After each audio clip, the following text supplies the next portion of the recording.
Hi, എല്ലാവർക്കും ജുമാനസം art എന്ന എൻ്റെ യൂട്യൂബ് ചാനലിലേക്ക് സ്വാഗതം. അങ്ങനെ കുറേ കാലത്തിന് ശേഷമാണ് ഞാനിപ്പോൾ ഒരു വോയിസ് ഓവറൊക്കെ കൊടുത്തിട്ടൊരു വീഡിയോ ചെയ്യുന്നത്.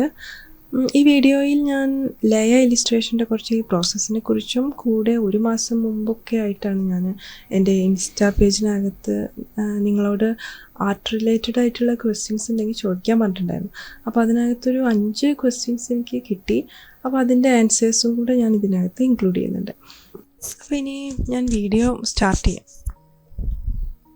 ഈ ലയ എന്ന ചിത്രം ഞാൻ ഫസ്റ്റ് വരയ്ക്കുന്നതിൻ്റെ ഒരു പ്രോസസ്സ് പറയുകയാണെങ്കിൽ അതിൻ്റെ മൈൻഡിനകത്ത് ഇങ്ങനെ ഒരു ഐഡിയ ഉണ്ടായിരുന്നു. പിന്നെ എനിക്ക് കഥക് ഡാൻസൊക്കെ എനിക്ക് ഒത്തിരി ഇഷ്ടമുള്ളൊരു ഡാൻസ് ഫോമാണ്. അതിൻ്റെ ഒരു വീഡിയോ ഇങ്ങനെ കണ്ടുകൊണ്ടിരുന്നപ്പോഴാണ് എനിക്കതിലൊരു ഷോട്ട് എനിക്ക് ഒത്തിരി ഇഷ്ടമായി. ഞാനത് അപ്പോൾ തന്നെ സ്ക്രീൻഷോട്ട് ചെയ്ത് വെച്ചിട്ടുണ്ടായിരുന്നു. പിന്നെ അത് വെച്ചിട്ടാണ് ഞാനത് ഈ ലയ എന്ന പിക്ചർ ഫസ്റ്റ് സ്റ്റാർട്ട് ചെയ്യുന്നത്. അപ്പോൾ അത് ആദ്യം റഫായിട്ട് നമ്മൾ സ്കെച്ച് ചെയ്യുന്നു. ഞാൻ ഒരുവിധം എല്ലാ ചിത്രങ്ങളും അങ്ങനെയാണ് ചെയ്യാറ്. ഫസ്റ്റ് ഒരു കുത്തി അരിഞ്ഞ പോലെ റഫായിട്ട് സ്കെച്ച് ചെയ്യും. പിന്നെ അതിങ്ങനെ എന്താ പറയുക, മിനുക്കി കൊണ്ടുവരുന്നത് എനിക്ക് ഭയങ്കര ഇഷ്ടമാണ്. അതിൻ്റെ ഒരു സെക്കൻഡ് സ്റ്റെപ്പായിട്ട് ക്ലീനപ്പ് ചെയ്തെടുക്കും. അതിൽ തന്നെ ഞാൻ ക്ലീനപ്പ് ചെയ്യുമ്പോൾ ആദ്യം ഔട്ട്ലൈൻസൊക്കെ ഒന്ന് കറക്റ്റ് ചെയ്തിട്ട് വേറെ ലെയറിൽ അങ്ങനെ ചെയ്യാണ് ചെയ്യാറ്.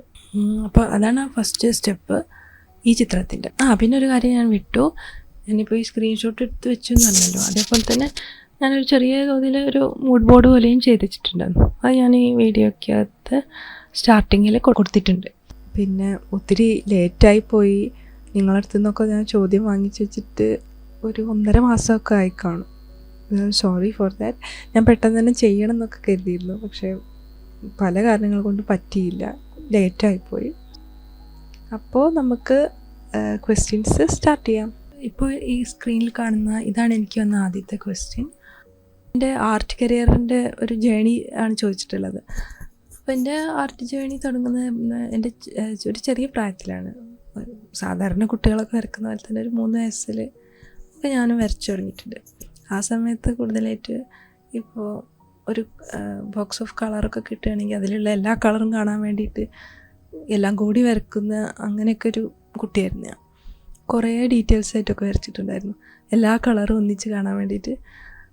പിന്നെ ഒരു ടീനേജ് സമയത്താണ് ഞാൻ സീരിയസ് ആയിട്ട് ആർട്ടിനെ കണ്ടു തുടങ്ങിയത്.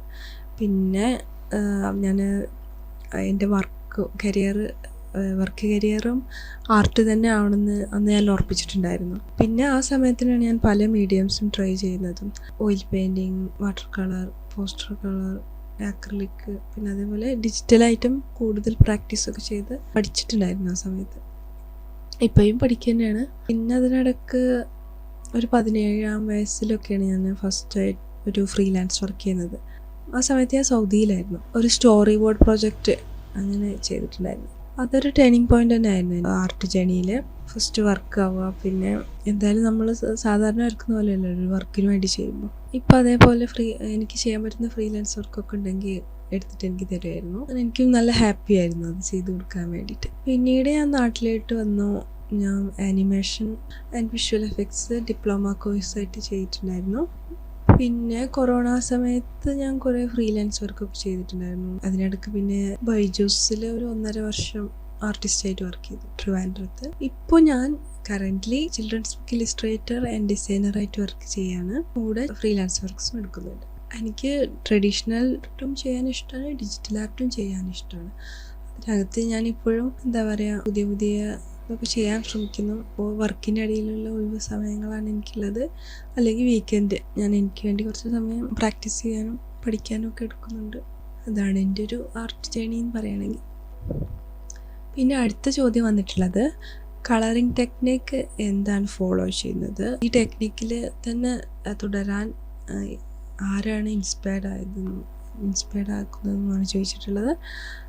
ഓക്കെ, ഞാൻ ഫസ്റ്റ് ഒരു കളറ് ഒരു ചിത്രത്തിന് വേണ്ടി തിരഞ്ഞെടുക്കുമ്പോൾ ആ ഒരു സീൻ ഞാൻ ഉദ്ദേശിച്ച ഐഡിയയ്ക്ക് അനുസരിച്ച് അതിൻ്റെ ഇമോഷനും ഒക്കെ കൺവേ ചെയ്യാൻ പറ്റണം. അപ്പോൾ അതൊക്കെ നോക്കിയിട്ടാണ് ഞാൻ കളർ സെലക്ട് ചെയ്യാറ്. നേച്ചറാണ് എൻ്റെ ബിഗ്ഗസ്റ്റ് സോഴ്സ് ഓഫ് ഇൻസ്പിറേഷൻ എന്ന് പറയാം. പ്രകൃതി എന്ന് പറയുമ്പോൾ എല്ലാ മനുഷ്യർക്കും പെട്ടെന്ന് മനസ്സിലാവും. ഇപ്പോൾ പ്രകൃതിയിലുള്ള ഓരോ കാലാവസ്ഥ ആയിക്കോട്ടെ, ഓരോ എലമെൻറ്റ്സ് അല്ലെങ്കിൽ സീസൺസ് ഉണ്ടല്ലോ, ഓരോ കാലങ്ങൾ, അതൊക്കെ തന്നെ നമ്മൾ ഹ്യൂമൻസ് ഒരുപാട് സിംബോളിക്കലി അങ്ങോട്ടും ഇങ്ങോട്ടുമൊക്കെ കണക്ട് ചെയ്യാറുണ്ട് നമ്മളെ ഇമോഷനായിട്ട്. അപ്പോൾ അത് ഞാൻ എന്താ പറയുക ഇൻകോർപ്പറേറ്റ് ചെയ്യാറുണ്ട് എൻ്റെ ആർട്ട് വർക്കിനകത്ത്. ഈ നാച്ചുറൽ എലിമെൻറ്റ്സൊക്കെ ഞാൻ ഇൻകോർപ്പറേറ്റ് ചെയ്യും. അപ്പോൾ എനിക്ക് തോന്നുന്നു അത് കൂടുതൽ ആൾക്കാർക്ക് എന്താ പറയുക കണക്ട് ചെയ്യാൻ പറ്റുമെന്നാണ് എനിക്ക് തോന്നിയിട്ടുള്ളത്. പിന്നെ ടെക്നിക്കിൻ്റെ കാര്യം പറയുകയാണെങ്കിൽ ഞാൻ കളർ ഇടുന്നതിന് മുമ്പ് അധികം വർക്കും ഇങ്ങനെ ബ്ലാക്ക് ആൻഡ് വൈറ്റ് ആയിട്ട് ചെയ്യാറുണ്ട്. അതിൻ്റെ ഒരു കോൺട്രാസ്റ്റും ഡെപ്തൊക്കെ ഒരു ക്ലാരിറ്റി ആ കോമ്പോസിഷന് വേണ്ടിയിട്ട് അതൊക്കെ ഒന്ന് കറക്റ്റ് ചെയ്യാൻ വേണ്ടിയിട്ട് ബ്ലാക്ക് ആൻഡ് വൈറ്റിൽ സ്റ്റാർട്ട് ചെയ്യാറുണ്ട്.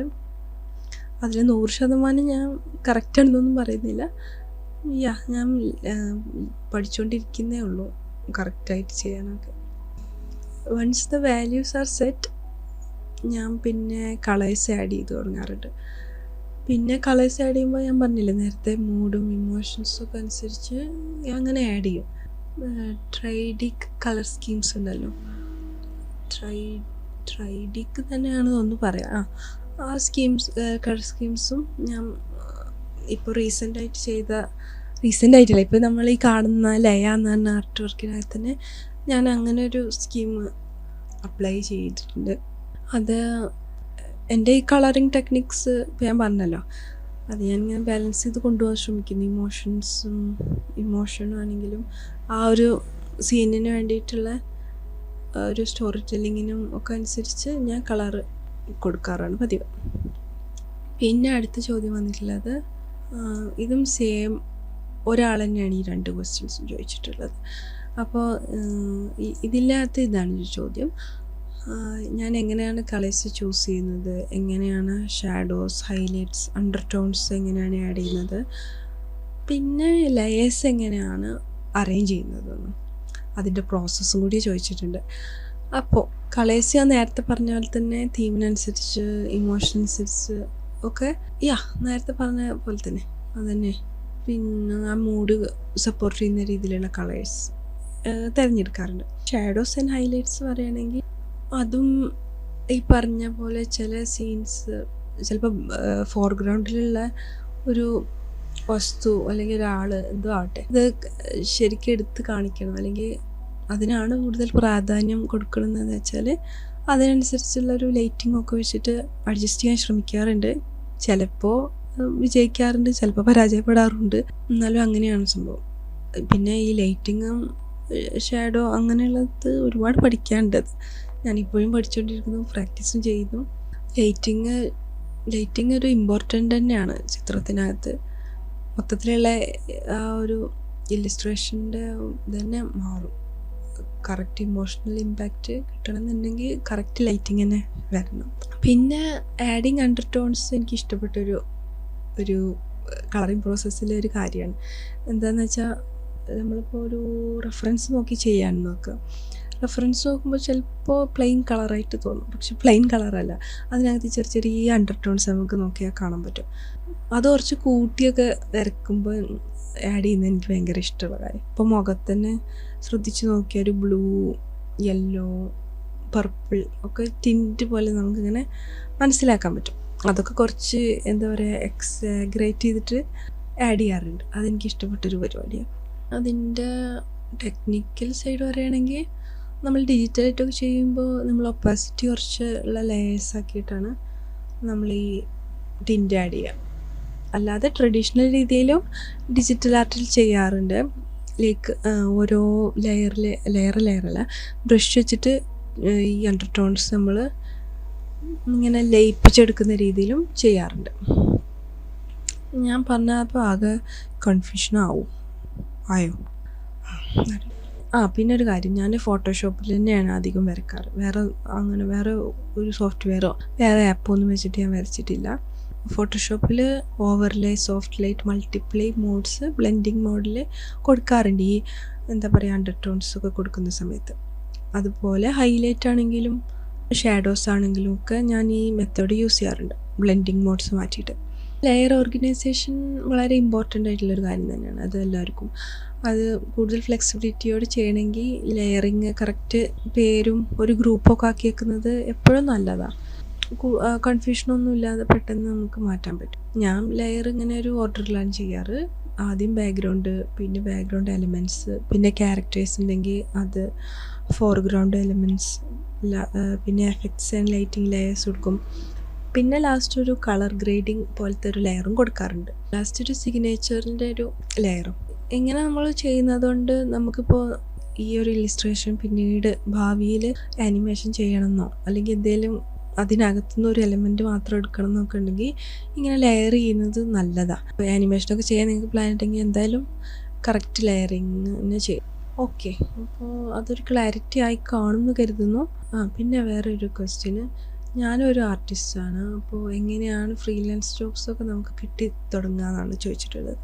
ഓക്കെ, ഞാൻ പറയുകയാണെങ്കിൽ എനിക്കൊക്കെ ഫസ്റ്റ് ഫ്രീലാൻസ് വർക്ക് കിട്ടിയത് ഞാൻ പറഞ്ഞല്ലോ. എൻ്റെ ഉപ്പ ആദ്യം എനിക്കങ്ങനെ ഫ്രീലാൻസ് വർക്കൊക്കെ കിട്ടുമ്പോൾ തരാറുണ്ടായിരുന്നു. പക്ഷേ ആ സമയത്ത് ഞാൻ ഗൾഫിലാണ്. പിന്നെ നാട്ടിൽ വന്നപ്പോൾ എനിക്കിവിടെ കോണ്ടാക്ട്സോ വർക്ക് കിട്ടാൻ വേറെ മാർഗ്ഗമൊന്നുമില്ലായിരുന്നു. പിന്നെ ഞാൻ പഠിക്കുന്ന സമയത്തൊക്കെ ഉള്ള ഫ്രണ്ട്സ്, പിന്നെ നാട്ടിൽ വന്നപ്പോൾ എൻ്റെ റിലേറ്റീവ്സ്, അവരൊക്കെയാണ് എനിക്ക് ആദ്യം ഫ്രീലാൻസ് വർക്ക് തരുന്നത്. അപ്പോൾ എനിക്ക് ഇവിടെ വരുന്ന സമയത്ത് അങ്ങനെ ഒട്ടും ഫ്രീലാൻസ് വർക്കൊന്നും കിട്ടാറൊന്നുമില്ല. ജസ്റ്റ് ഞാൻ അങ്ങനെ ബർത്ത്ഡേക്കൊക്കെ വരച്ച് കൊടുക്കും, ഗിഫ്റ്റായിട്ടൊക്കെ ഞാൻ വരച്ച് കൊടുക്കാറുണ്ടായിരുന്നു. അപ്പോൾ പിന്നെ അത് കണ്ടിട്ട് അവർ ഫ്രണ്ട്സോ റിലേറ്റീവ്സ് ആണെങ്കിലൊക്കെ പിന്നെ അങ്ങനെ ചോദിക്കും. പിന്നെ അങ്ങനെ ഫ്രീലാൻസ് ആയിട്ടും വർക്ക് ചെയ്യാൻ തുടങ്ങി. നാട്ടിൽ വന്ന സമയത്ത് തന്നെയാണ് ഞാൻ ഇൻസ്റ്റാഗ്രാം സ്റ്റാർട്ട് ചെയ്യുന്നത്. അതിനകത്ത് ഞാൻ എൻ്റെ വർക്കുകളൊക്കെ അങ്ങനെ പോസ്റ്റ് ചെയ്യാറുണ്ട്. അതൊരു ചെറിയ രീതിയിൽ ഡിജിറ്റൽ പോർട്ട്ഫോളിയോ ആയിട്ട് ആ ഒരു നിലയിൽ അതുകൊണ്ടൊരു ഉപകാരം പോലെ കുറച്ച് ഒരു ഓവർ ടൈമിനകത്ത് അത് ഹെൽപ്പ് ചെയ്തിട്ടുണ്ട് ഒരുപാട്. പിന്നെ എനിക്ക് അങ്ങനെയും അതിൽ നിന്ന് വരുന്ന ഓഡിയൻസിൻ്റെ വർക്ക് ഇൻക്വയറീസ് വന്നു തുടങ്ങി. അങ്ങനെ വന്നു തുടങ്ങണമെങ്കിൽ നമ്മളിങ്ങനെ കുറച്ച് വേറിട്ട് നിൽക്കുന്ന രീതിയിലുള്ള ഒരു സ്റ്റൈലിലൊക്കെ ആണെങ്കിൽ നമുക്ക് പെട്ടെന്ന് എന്താ പറയുക ക്യാച്ച് ചെയ്യാൻ പറ്റുമെന്നാണ് എനിക്ക് തോന്നുന്നത് ഓഡിയൻസിന്. പ്രൊജക്ട്സ് കിട്ടിത്തുടങ്ങിയാൽ ഇമ്പോർട്ടൻ്റ് ആയിട്ടുള്ള വേറൊരു കാര്യം എന്താണെന്ന് വെച്ചാൽ നമ്മൾ അതിനകത്ത് ഫോക്കസ്ഡ് ആയിട്ടിരിക്കണം.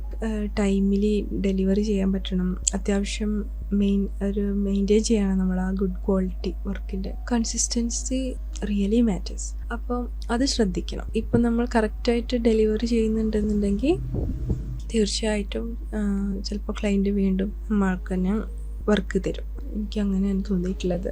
പിന്നെ ഡിജിറ്റൽ പ്ലാറ്റ്ഫോംസ് വേറെ ഉണ്ട്. അതിനകത്ത് പോർട്ട്ഫോളിയോ ഉണ്ടാക്കുന്നത് നല്ലതാണ് കൊടുക്കുന്നത്. ബിഹാൻസ്, ഫിവർ, ഡ്രിബിൾ, ലിങ്ക്ഡിൻ, അതിനകത്തൊക്കെ ഒരു ആക്റ്റീവായിട്ടുള്ളൊരു പ്രൊഫൈൽ ഉണ്ടാക്കി വെക്കുന്നത് നല്ലതാണ്. ഒരു പോർട്ട്ഫോളിയോ ആയിട്ട് നിങ്ങൾക്ക് യൂസ് ചെയ്യാം. അപ്പോൾ അങ്ങനെയൊക്കെയാണ് ഇപ്പോൾ ക്വസ്റ്റ്യൻസിൻ്റെ ഉത്തരം പറയുകയാണെങ്കിൽ. നിങ്ങൾ ഈ വീഡിയോ ഇപ്പോൾ ഫുള്ള് കണ്ടു എന്നുണ്ടെങ്കിൽ തീർച്ചയായും നിങ്ങളുടെ കമൻറ്റ്സ് അറിയിക്കണം. ഇതുപോലെയുള്ളത് ഇനിയും കൂടുതൽ ചെയ്യണോ അതോ ഇനി ചെയ്യണ്ടേ എന്നൊക്കെ നിങ്ങളുടെ അഭിപ്രായം അറിയിക്കൂ. എന്തെങ്കിലും സജഷൻസ് ഇതിലൂടെ നന്നാക്കാൻ പറ്റുന്നതിന് ഹെൽപ്പ് ചെയ്യുന്ന രീതിയിൽ എന്തെങ്കിലും സജഷൻസ് ഒക്കെ ഉണ്ടെങ്കിൽ അറിയിക്കുക. കുറേ നാൾക്ക് ശേഷമാണ് ഞാനിപ്പോൾ ഈ വോയിസ് ഓവർ വീഡിയോ പോലെ ചെയ്യുന്നത്. അപ്പോൾ ഇതിനകത്ത് ഒരുപാട് തെറ്റുകൾ ഉണ്ടാവും എന്നൊക്കെ എനിക്ക് അറിയാം. വലിയ തെറ്റുകളൊക്കെ ഉണ്ടെങ്കിൽ ക്ഷമിക്കണം എന്നാണ് എനിക്ക് പറയാനുള്ളത്. അതുപോലെ ഇനിയും നന്നായി ചെയ്യാനുള്ള എന്തെങ്കിലും കമൻസ് ഒക്കെ ഉണ്ടെങ്കിൽ അറിയിക്കണേ.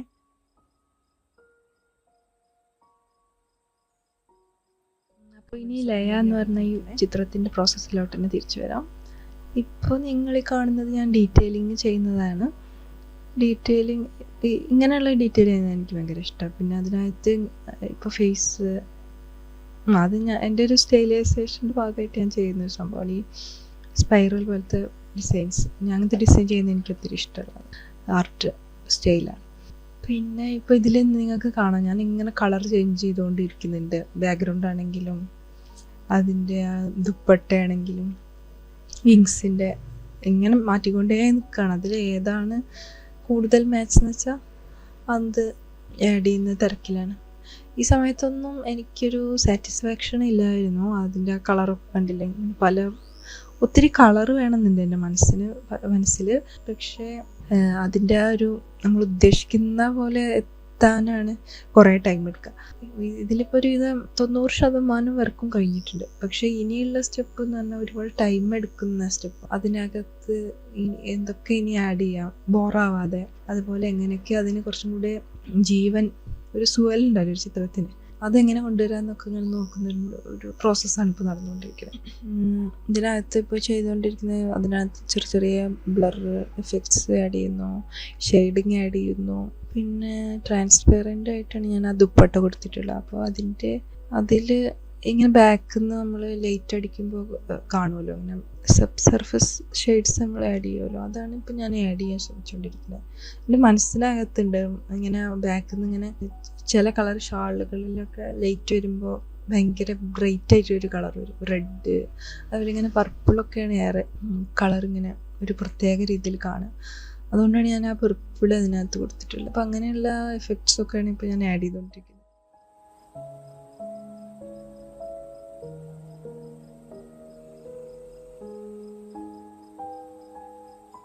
പിന്നെ എന്നോട് കുറേ പേര് ചോദിക്കാറുണ്ട് ബ്രഷ് ഏതാ യൂസ് ചെയ്തതെന്നൊക്കെ. ഇതിനകത്ത് ഇപ്പോൾ അങ്ങനെ പേരൊക്കെ ചോദിക്കുകയാണെങ്കിൽ അപ്പോൾ എന്താ തോന്നുന്നതെന്ന് വെച്ചാൽ അതങ്ങോട്ട് യൂസ് ചെയ്യുകയാണ് ചെയ്യുന്നത്. അതിൻ്റെ നെയിമൊന്നും ഞാൻ കറക്റ്റ് നോക്കിയിട്ടൊന്നുമില്ല. ഇനിയിപ്പോൾ ഞാൻ ഫുള്ളായിട്ട് ശരിക്കും നോക്കിയിട്ട് വേറൊരു ട്യൂട്ടോറിയൽ പോലെയൊക്കെ ചെയ്യാം. ഇതിനകത്ത് ഇപ്പോൾ ഞാൻ അതിനെന്താണോ ആവശ്യം അത് മാത്രം എങ്ങനെ ചെയ്തു പോയിരിക്കുക. അപ്പോൾ ഞാൻ ബ്രഷൊന്നും നോക്കിയിട്ടില്ല. മെയിൻലി ഞാൻ ഇതിനകത്ത് യൂസ് ചെയ്തിട്ടുള്ളത് ടെക്സ്ചർ ബ്രഷൊന്നും അല്ല, മറ്റേ ഡിഫോൾട്ട് ബ്രഷുകൾ തന്നെയാണ് ഞാൻ യൂസ് ചെയ്തിട്ടുള്ളത്. പിന്നെ ടെക്സ്ചർ ബ്രഷുകളും ഉണ്ട് അതിനകത്ത്, ഇങ്ങനെ സബ്സ്ക്രിപ്ഷനിൽ വരുന്ന ബ്രഷുകളാണ് അതിനകത്തുള്ള അധികവും. വേറെയും ഡൗൺലോഡ് ചെയ്യാൻ കിട്ടും, പക്ഷേ ശ്രദ്ധിച്ചിട്ട് ഡൗൺലോഡ് ചെയ്യണം, അല്ലെങ്കിൽ ചിലപ്പോൾ ഈ വൈറസും അങ്ങനെയുള്ള പ്രോബ്ലംസൊക്കെ പെട്ടെന്ന് വരും ചില സൈറ്റുകളിൽ നിന്ന്. അപ്പോൾ കറക്റ്റ് നോക്കിയിട്ടൊക്കെ നിങ്ങൾ ആവശ്യമുള്ള ബ്രഷുകൾ ഡൗൺലോഡ് ചെയ്യണം. ലാസ്റ്റാണ് ഞാനിങ്ങനെ ടെക്സ്ചർ ബ്രഷുകളൊക്കെ വെച്ചിട്ട് അതിനകത്ത് ഡീറ്റെയിലിംഗ് ചെയ്യുന്നത്. പിന്നെ ബട്ടർഫ്ലൈക്ക് അകത്തൊക്കെ ഞാൻ ബ്ലെൻഡിങ് മോഡ്സ് ഒരുപാട് യൂസ് ചെയ്തിട്ടുണ്ട്. അതിനകത്ത് ഇങ്ങനെ റിയലിസ്റ്റിക് ആയിട്ടല്ലല്ലോ ഞാൻ ഈ വർക്ക് ചെയ്തിട്ടുള്ളത്, കുറച്ച് കണ്ടംപററി മോഡലാണല്ലോ. അപ്പോൾ ഒരുപാട് ബ്ലെൻഡിങ് മോഡ് ആഡ് ചെയ്തിട്ടുണ്ട് അതിനകത്ത്.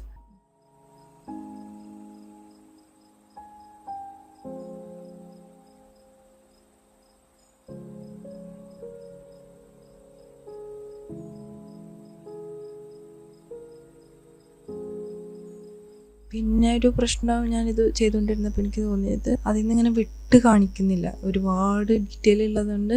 അപ്പോൾ അതിന് വേണ്ടിയിട്ടുള്ള ഒരു ശ്രമമാണ് ഇപ്പോൾ ഇതിലൊക്കെ കാണുന്നത്. കളർ വെച്ചിട്ടും ഒക്കെ എങ്ങനെ അതിനകത്ത് ആ ക്യാരക്ടർ മാത്രം ഫോക്കസ് ചെയ്യാം, ഒപ്പം തന്നെ പല സ്ഥലത്തും ഒത്തിരി പ്ലെയിനായിട്ട് തോന്നണ്ടാന്ന് എഴുതിയിട്ട് പിന്നെ ഡീറ്റെയിൽസ് ആഡ് ചെയ്യുന്നുണ്ട്.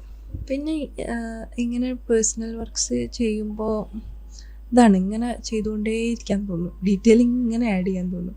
അതൊരു ഭയങ്കര ഒരു മെൻ്റലി റിലാക്സിങ് ആണ്. ചിലപ്പോഴൊക്കെ എനിക്ക് തോന്നും കുറച്ച് ഓവറായെന്നൊക്കെ തോന്നും. പിന്നെ അപ്പോഴത്തെ ആ ഒരു രസത്തിൽ അങ്ങനെ ചെയ്തിരിക്കുന്നതാണ് പിന്നെ ഡീറ്റെയിലിംഗ് ഒക്കെ ആഡ് ചെയ്ത്. പിന്നെ നിങ്ങൾക്ക് കാണാം ഞാൻ ഇടയ്ക്ക് ഇങ്ങനെ ഗ്രേ സ്കെയിലായിട്ട് നോക്കുന്നുണ്ട്. അത് ഈ കോൺട്രാസ്റ്റ് എങ്ങനെ ഡെപ്ത് ഉണ്ടോ, ശരിക്കും കാണുന്നുണ്ടോ, ആ കോമ്പോസിഷൻ കുറച്ച് ഒരു വൃത്തിയാണോ എന്നൊക്കെ അറിയാനാണ് ഞാൻ ഇടയ്ക്കിടയ്ക്ക് ഇങ്ങനെ ബ്ലാക്ക് ആൻഡ് വൈറ്റ് ആയിട്ട് നോക്കുന്നത്. പിന്നെ ഞാൻ ഇതിനകത്ത് ഫുള്ളി ആഡ് ചെയ്തിട്ടുണ്ടോ അറിയില്ല, ഒരുപാട് കളർ ഗ്രേഡിങ് നടന്നിട്ടുണ്ട് ലാസ്റ്റ് ലെയേഴ്സിലൊക്കെ. ക്യാമറ റോ വെച്ചിട്ടാണ് ഞാൻ ലാസ്റ്റ് കളർ അഡ്ജസ്റ്റ് ചെയ്യാറ്. അതിനകത്ത് ഒരുപാട് ലെയറായിട്ടും കളർ ഗ്രേഡിങ് കൊടുക്കാറുണ്ട്. ഇപ്പോൾ ചില ലെയർ ഞാൻ ബ്ലാക്ക് ആൻഡ് വൈറ്റ് ആയിട്ട് അതിനകത്ത് ആ കോൺട്രാസ്റ്റ് കിട്ടാൻ വേണ്ടിയിട്ട് അങ്ങനെ ആഡ് ചെയ്യാറുണ്ട്. പിന്നെയും ഒരുപാട് ലൈറ്റ് ഹൈലൈറ്റും ഷാഡോ ആയിട്ടുള്ള ലെയേഴ്സ് ആഡ് ചെയ്യുന്നുണ്ട്. ഇനിയും ഇങ്ങനെയുള്ള വീഡിയോസ് ഇങ്ങനെയല്ല, ഞാൻ കുറച്ചുകൂടി നന്നാക്കി വീഡിയോ ചെയ്യാം. ഇത് ഒട്ടും പ്ലാനഡ് അല്ല ശരിക്കും പറഞ്ഞാൽ. ഞാൻ ഇത് വർക്ക് ചെയ്തുകൊണ്ടിരിക്കുമ്പോഴൊന്നും പ്ലാനഡ് അല്ല, ഒരു റിലാക്സിങ് മോഡിൽ അങ്ങനെ ചെയ്തതാണ്. അപ്പോൾ ഇനി ഞാൻ കൂടുതൽ പ്ലാനഡ് ആയിട്ട് തന്നെ ഒരു വർക്ക് ചെയ്യാം, ഒരു ട്യൂട്ടോറിയൽ പോലെ കാണിക്കാം. ഇപ്പോൾ ഇങ്ങനെ ചെയ്യുമ്പോൾ എനിക്ക് കൂടുതലൊന്നും പറയാനോ ഒന്നും പറ്റുന്നില്ല. പിന്നെ ക്വസ്റ്റ്യൻസ് ചോദിച്ച 4 പേർക്കും ഞാൻ എൻ്റെ താങ്ക്സ് അറിയിക്കുന്നു. പരമാവധി നിങ്ങളുടെ ചോദ്യത്തിനൊക്കെ നല്ല രീതിയിൽ തന്നെ ആൻസർ ചെയ്യാൻ പറ്റിയെന്നാണ് ഞാൻ കരുതുന്നത്. അപ്പോൾ ഒരിക്കൽ കൂടി 4 പേർക്കും താങ്ക്സ്. ആദിൽ ലത്തീഫ്, ഫാസിൽ സിദ്ദീഖ്, അഭിഷേക് കുമാർ ആൻഡ് ജയറാം, ഇവരാണ് എന്നോട് ക്വസ്റ്റ്യൻസ് ചോദിച്ചിട്ടുള്ളത്. അപ്പോൾ 4 പേർക്കും എൻ്റെ താങ്ക്സ് അറിയിക്കുന്നു. ഇനി ഞാൻ ഈ ലയ എന്ന് പറഞ്ഞ പിക്ചറിനെ കുറിച്ച് കൂടുതലൊന്നും പറയുന്നില്ല. ഇനിയിപ്പോൾ ഇതിൽ കാണിക്കുന്നതൊക്കെ കളർ ഗ്രേഡിംഗ് ആണ്. അപ്പോൾ ഇനി ഞാൻ എൻ്റെ വാക്കുകൾ ചുരുക്കുന്നു. Let's enjoy the last steps.